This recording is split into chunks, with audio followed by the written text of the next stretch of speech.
পুজো এসে গেছে, পুজোর শপিং তো করতে হবে, তাই বেরিয়ে পড়েছি। কিন্তু আজকে রবিবার, এত ফাঁকা ফাঁকা কেন জানি না। এই সময় তো পুরো ভিড়ে ভিড়। এমনিতে চিড়িংবাজি করে করে করে করে চলবে। এইটা কি হচ্ছে? এটা কি মিডিয়া আছে? মানে এটা কি এটা কি এটা এরকম এর মধ্যে কি ভালো ভালো। আমি তো এবার পড়লাম পাগলের খপ্পরে। এই দেখো, এ সারাক্ষণ আমার পেছন পেছন যাচ্ছে।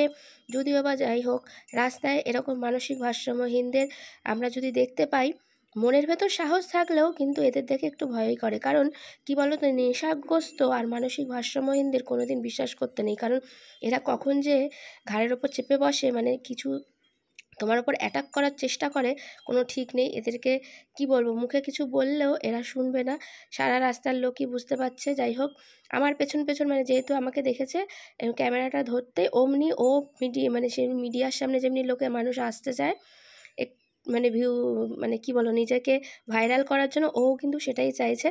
এই প্রধানমন্ত্রী থেকে শুরু করে মুখ্যমন্ত্রী, তারপরে চলে এলাম আমি। এই সবই মানে চলছে জটলা গটলা। কোনো রকমে এর থেকে ছাড় পেয়ে আমি কোথায় যাচ্ছি তোমরা অলরেডি কিন্তু থাম্বনেল টাইটেল দেখে বুঝেই গেছো। হ্যাঁ হ্যাঁ, পুজো এসে গেছে, শপিং করতে হবে। কিন্তু আমাদের গোড়াবাজারে এত ফাঁকা কেন, এটাই বলার চেষ্টা করছি, কিন্তু ও আমাকে বলতে দেবে না। ও নিজেই বলে যাচ্ছে আমাদের রবিবার মানেই গোড়াবাজারে ছুটির দিনে প্রচুর ভিড় হয়। এমনি দিনে তো ভিড় হয়ই, কিন্তু আজকে একটু মনে হলো বেজায় ফাঁকা ফাঁকা। হয়তো কারোর বাড়িতে পুজোর অকেশান আছে, মানে এই সামনেই যেহেতু পুজো আছে, গণেশ পুজো, তার জন্য হতে পারে।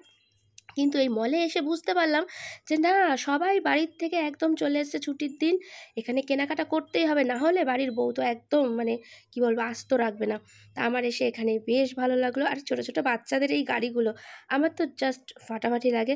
আমি সবসময় ওখানে মানে মলের মধ্যে গেলেই, জানোই নাগের বাজারে আমাদের একদম স্পেশাল, মানে কি বলবো, ফাটাফাটি একটা সুপার স্পেশালিটি মল বলবো। যাই হোক, খুবই এক ছাদের তলায় সব কিছু রয়েছে, যা চাইবে তুমি, মানে সেই A to Z, জামা কাপড় থেকে শুরু করে মানে ড্রেস, জুতো, তার থেকে শুরু করে খাওয়া দাওয়া আছে।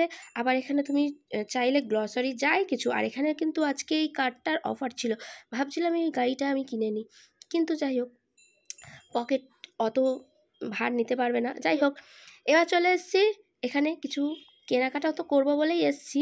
কিন্তু দেখো তো, আমাকে এগুলো কি ভালো লাগছে? কিন্তু আমি না, যখনই এগুলো দামগুলো দেখছি, আমাকে তো বেশ ভালো লাগছে, কিন্তু দামগুলো দেখলে না, তখন আমার মনে হচ্ছে না, আমার জন্য মনে হয় এগুলো নয়। বেশ একটু বেমানান লাগছে, তাই না, এদের পাশে? তাই জন্য একটু দাঁড়িয়ে দাঁড়িয়ে দেখছি, যে যদি ভালো লাগে তাহলে নিয়ে নেবো। আমি কিন্তু এখনও তোমাদের কমেন্টের অপেক্ষায় রইলাম। দেখো তো এর মধ্যে কোনটা আমি নিই। এরপরে তো দেখলাম, যখন ট্রায়াল দিতে যাব, তখন দেখছি ট্রায়াল রুমের মানে সামনে 100 জনের লাইন। মানে কি অবস্থা বুঝতেই পারছো, একতলা থেকে দোতলা, দোতলা থেকে তিনতলা ছোটাছুটি করছি, যেখানে মানে কোথায় যে আমি আমার নিজের মাফিক, মানে আমার মতন কিছু একটা খুঁজে পাবো। যদি বা খুঁজে পেলাম, ওই যে বললাম ট্রায়াল রুমে বেজায় লাইন, বাইরেই দেখতে আরম্ভ করে দিলাম। তা দেখে সবাই একটু তাকাতাকি করছে, অবশ্যই আমাকে দেখে একটুখানি ভাবছে মাথায় তো ডিস্টার্ব আছে। তারপর ট্রায়াল রুম খালি পেলাম, এই যে কিছু জামা তো ট্রাই করলাম, কিন্তু এত রাত হয়ে গেছিলো যে আমাকে একাধারে বলতে পারো ঘাট ধাক্কা দিয়ে শপিং মল থেকে বার করে দিল। বললো তোমাকে আর নিতে হবে না, তুমি বাড়ি গিয়ে ঘুমাও, এর পরের দিন নেক্সট দিন এসো। দেখো পুরো মল ফাঁকা হয়ে গেছে, কি করব বলো।